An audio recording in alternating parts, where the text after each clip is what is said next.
Dios ha sido bueno,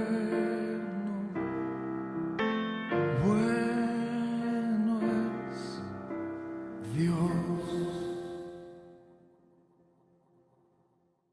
Queridos hermanos, muy buenos días. Gracias por acompañarnos al culto de nuestra iglesia. Quiero pedirle, por favor, que pueda buscar en su Biblia Primera de Pedro capítulo 4. Primera de Pedro capítulo 4. Vamos a empezar en el versículo 7, por favor. Primera de Pedro capítulo 4, versículo 7.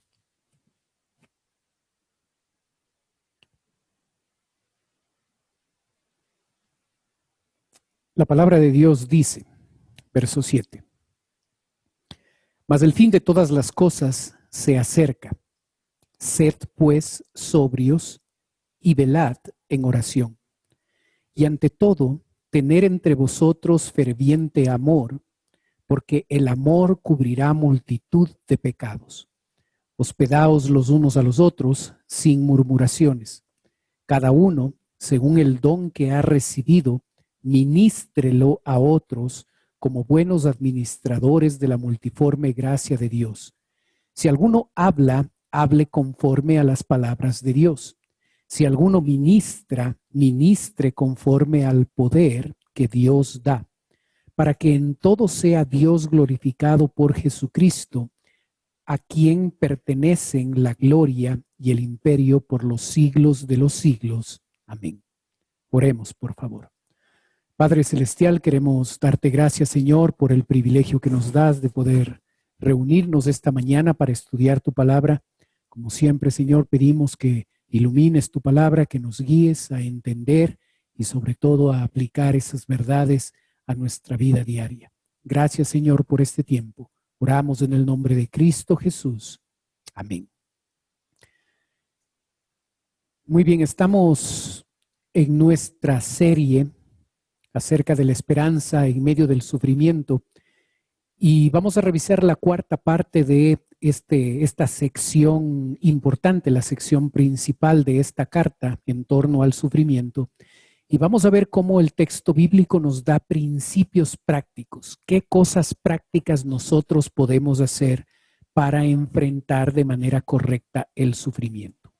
La semana pasada aprendimos que los padecimientos de Cristo deben impulsarnos a tener la misma forma de pensar que Él tenía para que nosotros enfrentemos, como Él lo hizo, nuestros sufrimientos.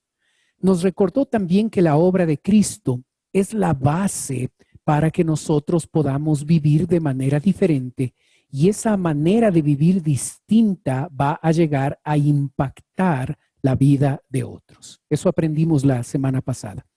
Vamos a aprender hoy acerca de que al tener en la mente la verdad de que Cristo vuelve otra vez por nosotros, mientras eso sucede, nosotros debemos enfocarnos en ser sobrios, velar en oración, tener amor por otros y hospedar a otros y servir a otros.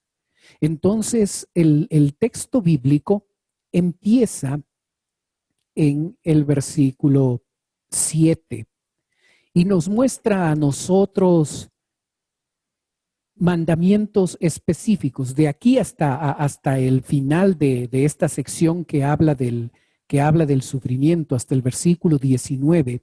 Nosotros vamos a encontrar 10 mandamientos específicos.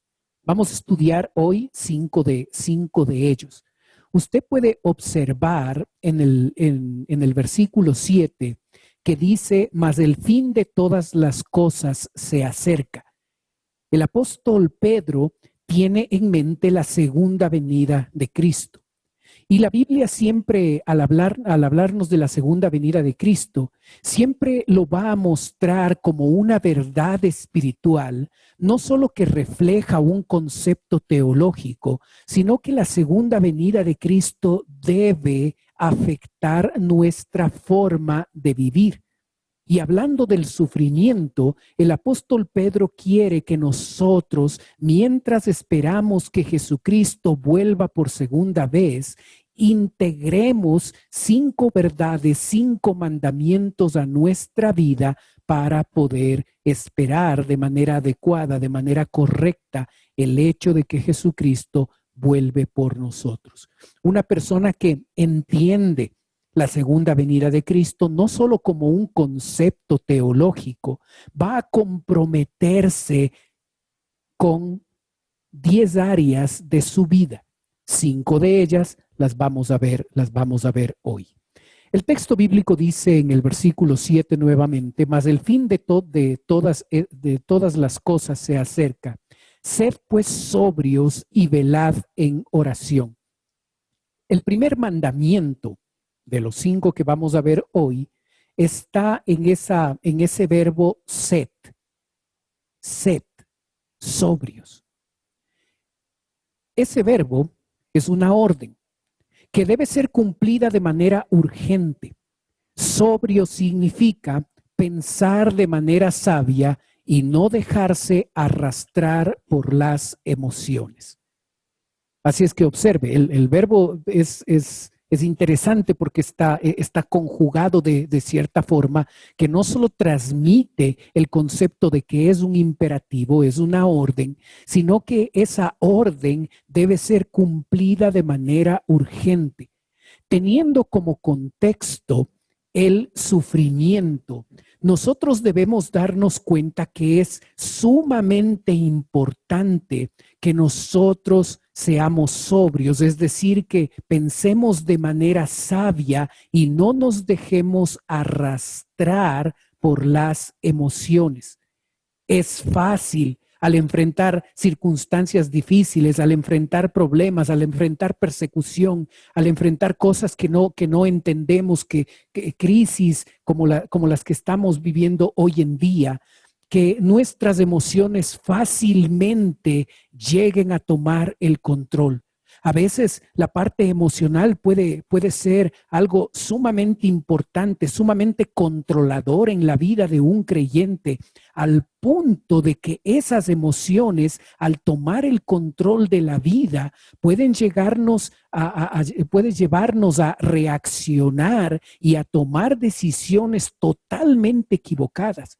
Nosotros necesitamos ser sobrios porque es fácil en medio de problemas, cuando pierdes el trabajo, cuando no sabes qué dar de comer a tu familia, cuando las cosas se ponen complicadas, cuando pones carpetas para que te llamen y te ofrezcan un trabajo y no se ve una salida. Es fácil que las emociones lleguen a tomar el control y lleguen a producir reacciones, lleguen a producir decisiones equivocadas, incorrectas, contrarias a la palabra de Dios, incluso pecaminosas. Es por eso que en medio de los problemas y teniendo en cuenta que Jesucristo vuelve por segunda vez, es tan importante cumplir este primer mandamiento de ser sobrios. Es sumamente importante pensar de manera sabia y no dejarnos arrastrar por las emociones, por el miedo, por la incertidumbre, por el no saber qué hacer en una situación difícil. Debemos ser sobrios, debemos pensar de manera sabia y tenemos un manual de sabiduría. Tenemos la Biblia que al leerla con frecuencia, que al leerla con detenimiento, nosotros podemos encontrar la sabiduría de Dios en las páginas de las Escrituras para que pensemos adecuadamente, para que pensemos de manera correcta. Ten cuidado con los pensamientos que se transmiten a través de las palabras de otras personas o a través de diferentes medios que llegan a producir incertidumbre, que llegan a producir una forma de pensar que produce miedo, que produce unas emociones que tambalean nuestra vida, que hacen tambalear nuestra vida. Ten cuidado con lo que escuchas. La Biblia es el libro de sabiduría. La Biblia es el libro donde Dios expresa su sabiduría y eso debe llenar nuestra forma de pensar. Ten cuidado con lo que miras, ten cuidado con lo que escuchas. A veces todo eso enfatiza cosas equivocadas, cosas incorrectas, cuando nosotros debemos acudir a la palabra de Dios para que de ella podamos nosotros tener la sabiduría divina a la hora de poder pensar de manera correcta y no dejarnos arrastrar por emociones que a veces nos quieren llevar a reaccionar y a decidir de manera equivocada, de manera pecaminosa. Un segundo principio práctico se encuentra en el versículo 7. Y el texto dice: sed pues sobrios y velad en oración. Ese verbo velad es una orden y también transmite el concepto de que debe ser cumplido con urgencia.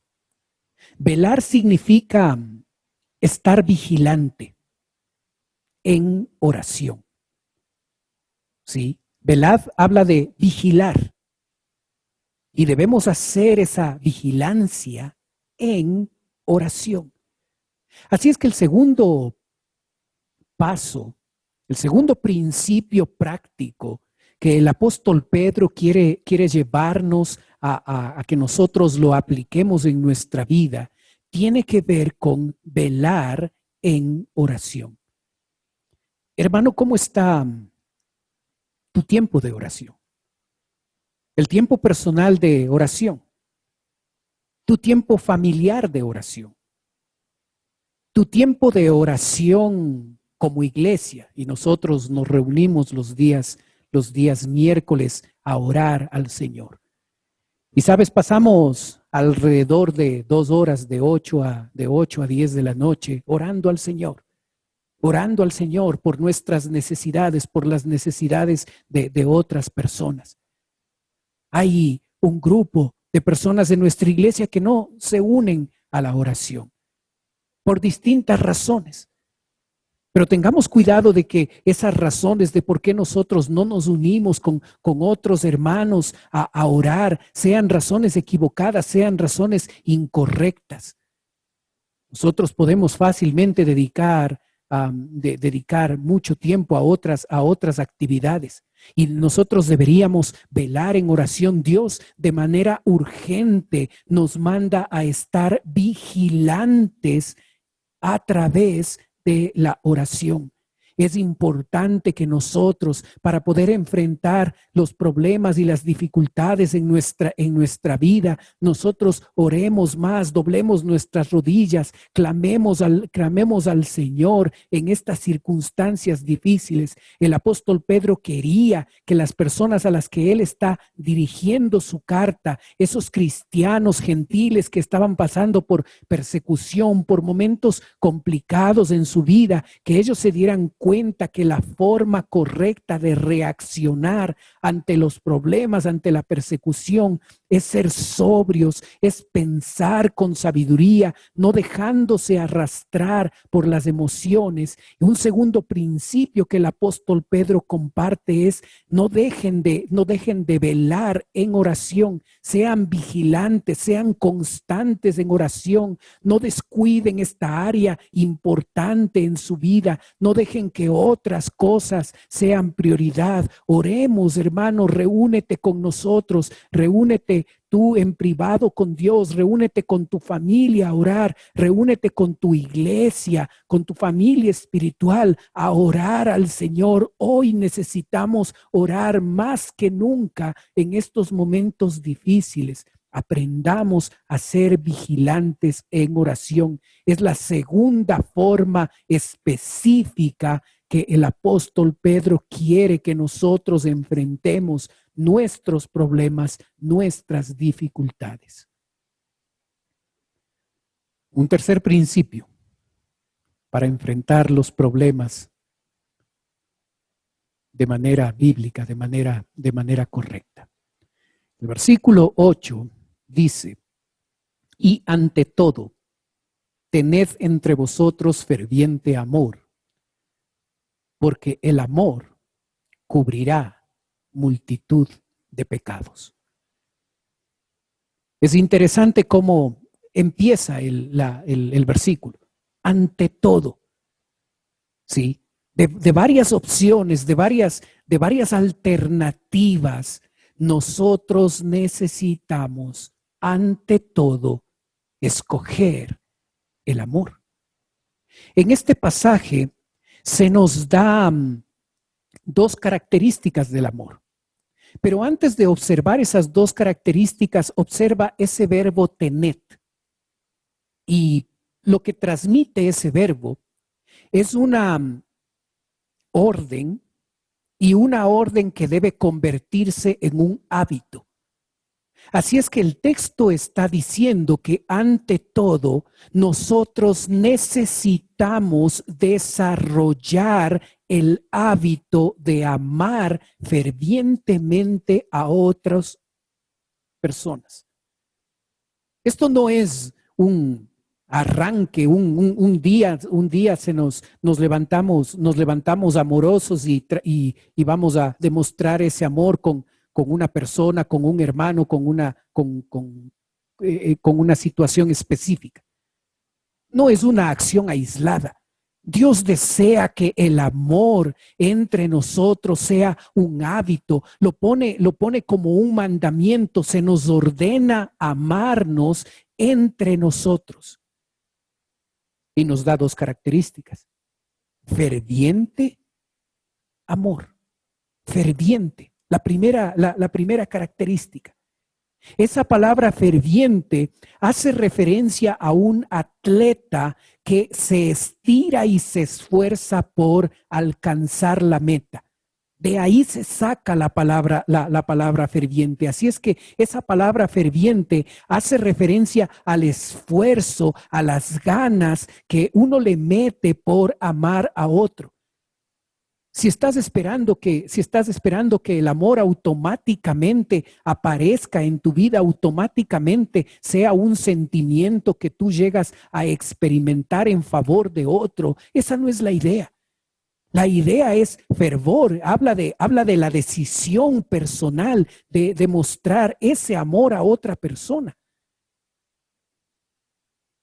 Una segunda característica. En el versículo 8 dice, porque el amor cubrirá multitud de pecados. Porque el amor cubrirá multitud de pecados.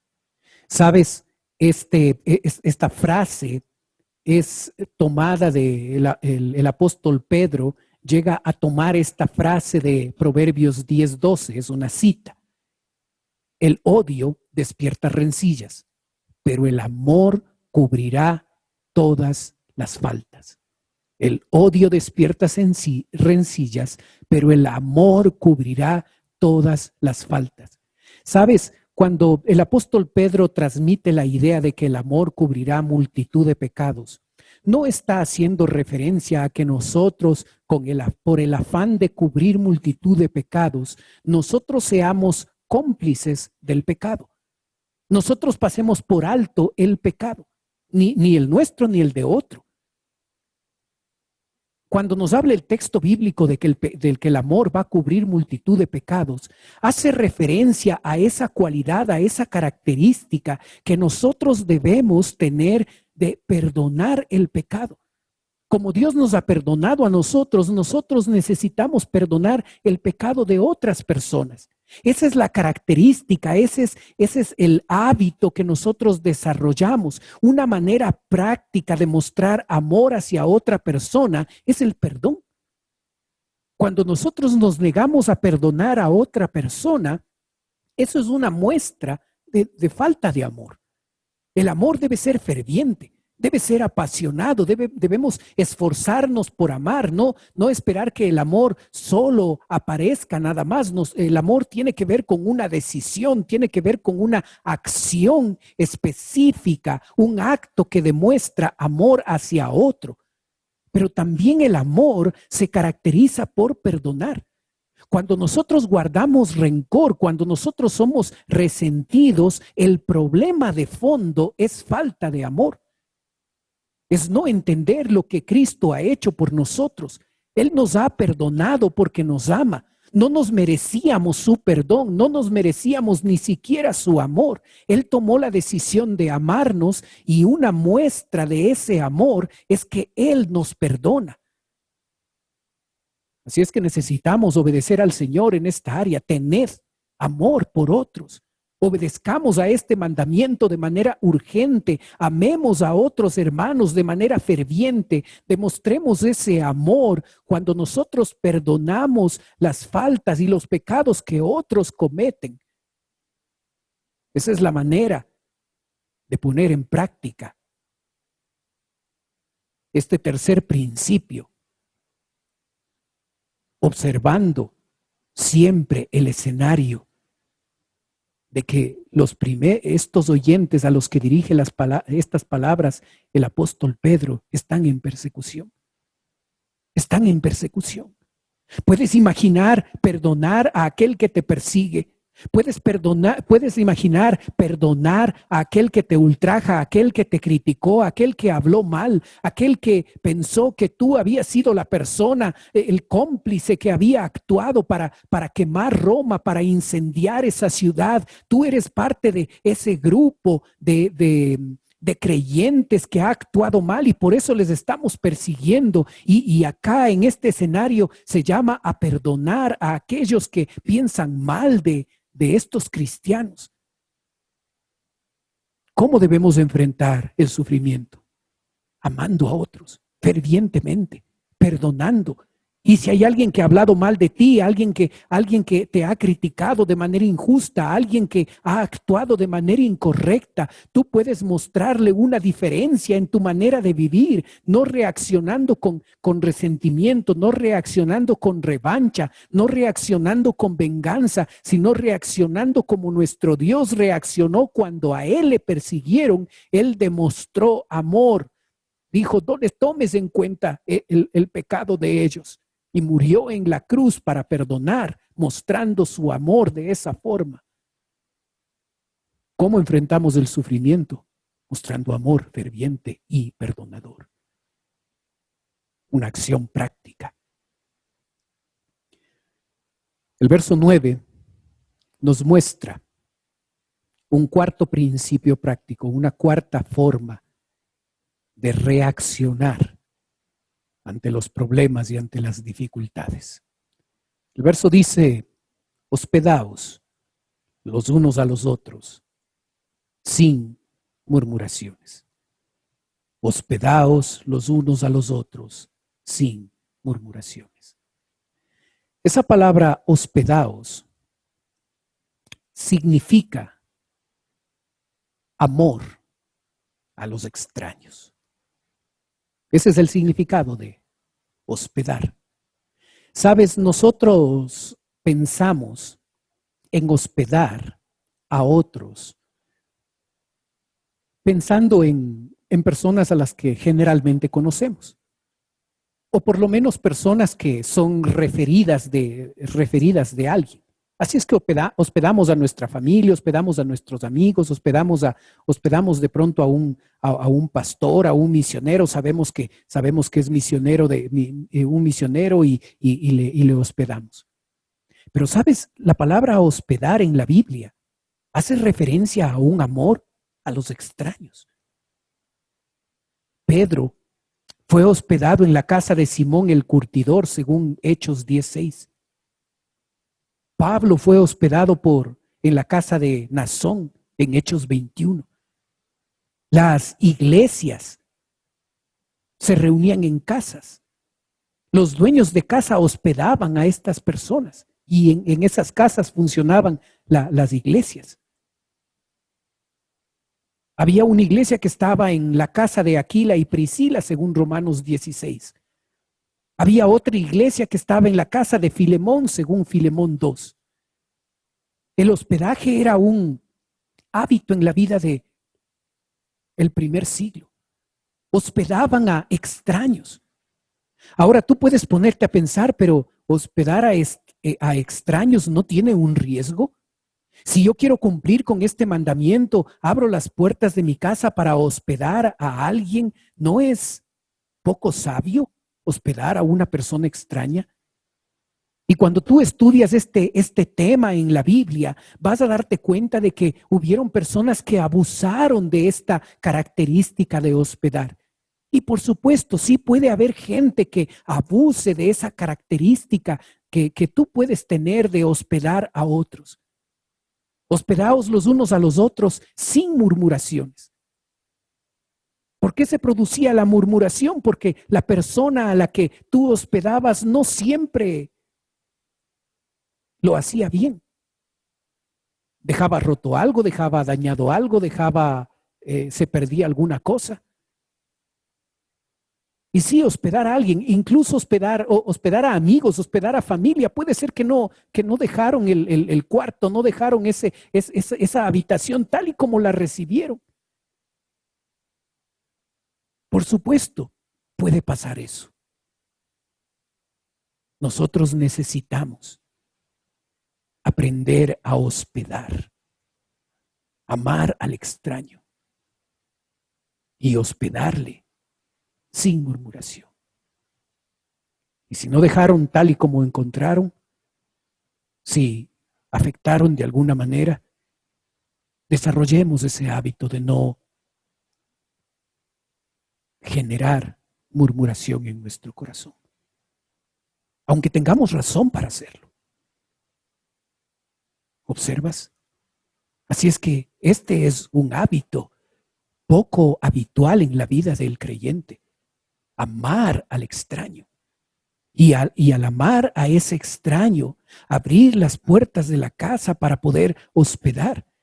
Los primeros misioneros, la obra misionera del primer siglo se desarrolló en gran parte por creyentes que tenían ese amor por los extraños y abrieron sus casas para hospedar a un misionero itinerante, un misionero que estaba de paso nada más. Y puede ser que esa persona no actuó en concordancia con esa expresión de amor y no dejó las cosas tal y como las encontró y dañó algo, robó algo, afectó de cierta manera esa casa.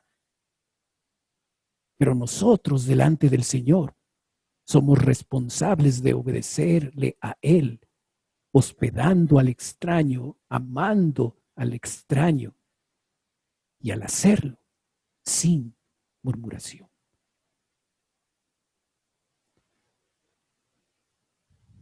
¿Cómo enfrentamos esto? En un escenario de persecución. Puedes imaginar, en momentos difíciles, en momentos de dolor, en momentos de padecimiento, abrir las puertas de la casa a un extraño para mostrar el amor y al hacerlo sin murmuración. Un quinto principio práctico en los versos 10 y 11. Donde nosotros podemos encontrar una referencia a los dones espirituales. El verso 10 nos dice, cada uno, según el don que ha recibido, ministrelo a otros, como buenos administradores de la multiforme gracia de Dios. Este pasaje de Primera de Pedro es uno de los 4 pasajes donde se habla específicamente de los dones espirituales. Un don espiritual es una habilidad sobrenatural que Dios da a cada creyente para que le glorifique y para que sirva a otros.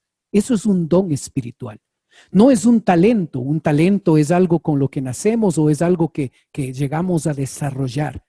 pero el don espiritual es dado, es esa capacidad sobrenatural dada por Dios en ese mismo momento donde nosotros le recibimos a Cristo. Cuando nosotros le recibimos a Cristo, ahí se nos da por lo menos un don espiritual con el objetivo de que glorifiquemos a Dios y que podamos servir a otros hermanos. ¿Observas? Así es que de manera práctica nosotros enfrentamos el sufrimiento, enfrentamos las cosas difíciles que nos ha tocado vivir, lo hacemos sirviendo a otros. Y Dios nos ha dado esa capacidad sobrenatural para llegar a hacerlo. El texto bíblico dice cada uno según el don que ha recibido. Ese verbo muestra una realidad, así es que tú, creyente, no eres uno de los creyentes que puede decir, yo no tengo un don, que ha recibido. Todo hijo de Dios, todo creyente ha recibido un don espiritual. Puede ser que tú no sepas cuál es tu don, eso es diferente. Pero cada uno de nosotros, cada uno de los hijos de Dios, hemos recibido por lo menos un don espiritual y el texto bíblico nos manda a nosotros a ministrar, a utilizar ese don espiritual para la gloria de Dios y para beneficio de otras personas. ¿Lo observas? Ministrar debe ser un hábito. Nosotros no somos los dueños de ese don, solo somos administradores de la multiforme gracia de Dios. Debemos ser buenos administradores. Si tú no conoces cuál es tu don espiritual, bueno, debes llegar a conocerlo, debes poner esfuerzo y debes buscar a alguien que te enseñe cómo descubrir tu don. Pero no lo dejes ahí. No. Que no pase tu vida cristiana sin involucrarte en el servicio a Dios. Dios te ha llamado a servir. Si tú quieres ser un buen administrador de Dios, tú necesitas involucrarte en el servicio a Él. En nuestra iglesia, tú sabes, tenemos un mecanismo para eso. Los niveles es un proceso a través del cual ayudamos a los creyentes para que puedan servir en un ministerio de nuestra iglesia. Lo seguimos haciendo, seguimos dictando los niveles, seguimos haciendo ese trabajo para que tú puedas descubrir tu don espiritual y puedas involucrarte en el servicio en tu iglesia. Si has seguido los niveles y no empezaste a servir al Señor por alguna razón, yo te animo a que lo hagas. Te animo a que ocupes ese don espiritual que Dios te ha dado para la gloria de Él, que lo pongas al servicio de otros, que ministres a otros a través de ese don espiritual que Dios te ha dado. El versículo 11 nos muestra de manera específica la forma en que debemos usar los dones. El texto dice, si alguno habla, hable conforme a las palabras de Dios. Si alguno ministra, ministre conforme al poder que Dios da. Observas dos grandes grupos de dones. El que tiene que ver con hablar y el que tiene que ver con hacer. El que tiene que ver con predicar y el que tiene que ver con servir. Si alguno habla y se espera que lo hagamos, si alguno hable conforme a lo que la palabra de Dios dice. Si alguno ministre conforme al poder que Dios da. Se espera que nosotros hablemos y que nosotros sirvamos, que nosotros ministremos. Se espera que nosotros usemos los dones espirituales. Ese verbo hablar y ese verbo ministrar dan la idea de algo real, de algo que debe suceder, de algo normal en la vida del creyente. Cualquiera que sea tu don, tú debes estar involucrado en el hablar la palabra de Dios o en el servir a otro con ese don espiritual que has recibido. Dios espera que tú y yo usemos los dones espirituales que Dios nos ha dado. Dejemos de estar cruzados de brazos, involucrémonos en el servicio, involucrémonos en uno de los más de 20 ministerios que nuestra iglesia tiene, involucrémonos en escuela dominical, en los jóvenes, en los adultos, en las damas, en el servicio, en distintas áreas de nuestra iglesia, en el discipulado bíblico, que nosotros podamos usar los dones espirituales. Sabes, hermano, en un momento de crisis, en un momento de problemas y de dificultades, nosotros tratamos de enfocarnos en otras cosas y a veces los problemas y la crisis y todo lo que estamos pasando a veces nos desenfocan y llegamos a priorizar todo el tiempo para solucionar los problemas y las dificultades y las cosas que de manera personal estoy experimentando y nos olvidamos de continuar sirviendo a Dios y sirviendo al prójimo. Y por eso el apóstol Pedro, en este escenario de persecución para estos cristianos a los que él habla, les dice: cada uno según el don que ha recibido, ministrelo. No se olviden de hacer esto. No dejen que los problemas les desenfoquen. No dejen que las dificultades les lleven a priorizar otras cosas, olvidándose de continuar sirviendo a Dios. Y por eso observas la última parte del versículo 11, donde dice: para que en todo sea Dios glorificado por Jesucristo, a quien pertenece la gloria y el imperio por los siglos de los siglos. Amén. Hermanos, recuerda que Dios debe ser glorificado por nosotros. Y aquí nos muestra una manera práctica de cómo nosotros podemos hacerlo. Nosotros podemos glorificar a Dios a través de usar los dones espirituales que Él nos ha dado. Un don espiritual que no se usa no glorifica a Dios. No lleguemos a caer en ese pecado de no glorificar a Dios. Dios nos ha dado un don espiritual para que nosotros podamos darle la gloria a Él y para que podamos mostrar amor a otros cristianos usando ese don. Para que podamos mostrar amor a gente que no es cristiana usando ese don espiritual que Él nos ha dado. Hermano, es importante que los problemas, las dificultades, los padecimientos, las cosas difíciles no nos hagan perder el enfoque. Iglesia, es hora de servir a Dios. Y si lo estás haciendo, persiste en ello. Iglesia, debemos continuar sirviendo al Señor. Dios espera que nosotros le demos la gloria a Él usando el don espiritual que Él nos ha dado. No dejemos que los problemas, que las dificultades, que la pérdida de un trabajo, que las cosas difíciles que podemos estar pasando hoy nos lleven a olvidarnos que Dios espera recibir gloria a través del servicio que tú y yo debemos darle.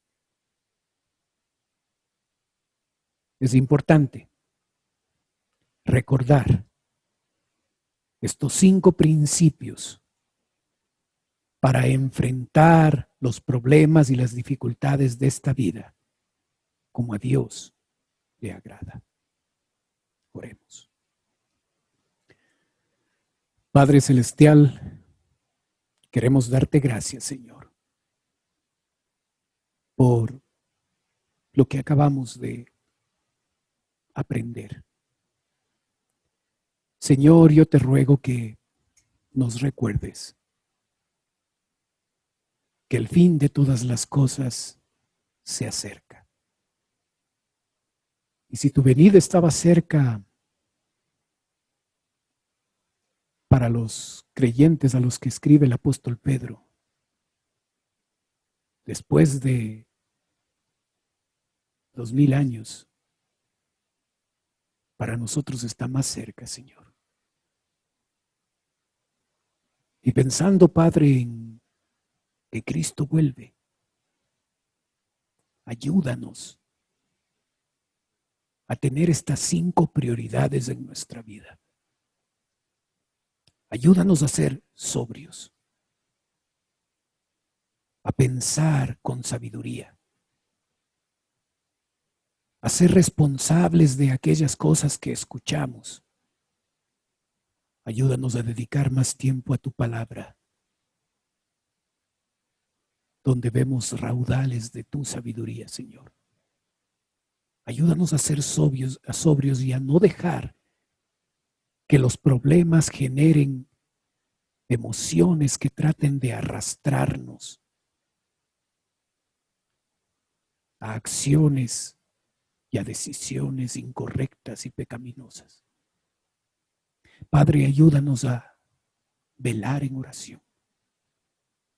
Señor, no estamos orando lo que deberíamos orar.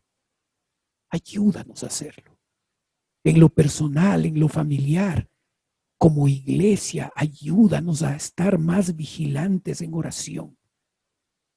Ayúdanos a enfrentar de esa forma los problemas, Señor. Te rogamos, Padre, que nos ayudes ante todo a amar, a que el amor se convierta en un hábito, a amar de manera ferviente, a decidir buscar acciones concretas y específicas para demostrar amor a otros.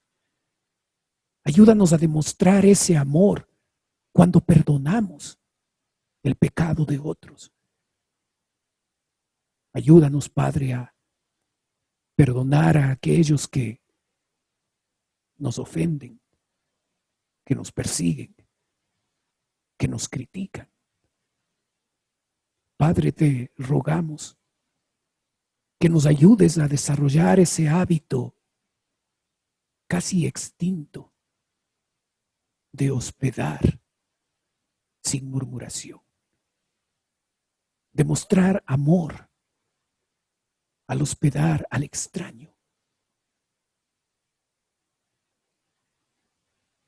Padre, ayúdanos a llegar a usar el don espiritual que tú nos has dado. A que los problemas y dificultades no nos hayan llevado, Señor, a enfocarnos tanto en esos problemas, que nos hemos olvidado de servirte, que nos hemos olvidado de usar los dones que nos has dado. Ayúdanos, Señor, a poder usar esos dones para tu gloria, para el servicio de otros creyentes y para el servicio aún de los incrédulos. Que nos levantemos como iglesia y continuemos sirviéndote a ti, Señor, aún en medio de estas circunstancias en las que nos encontramos. Yo te ruego, Padre, que nos ayudes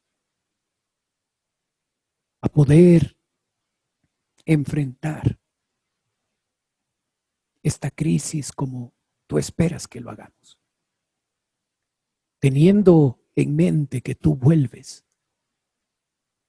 Ayúdanos a ser sobrios, a velar en oración, a tener amor por otros, a hospedar a otros y a servir a otros para tu gloria y honra. Oramos en el nombre de Cristo Jesús. Amén. Dios ha sido bueno.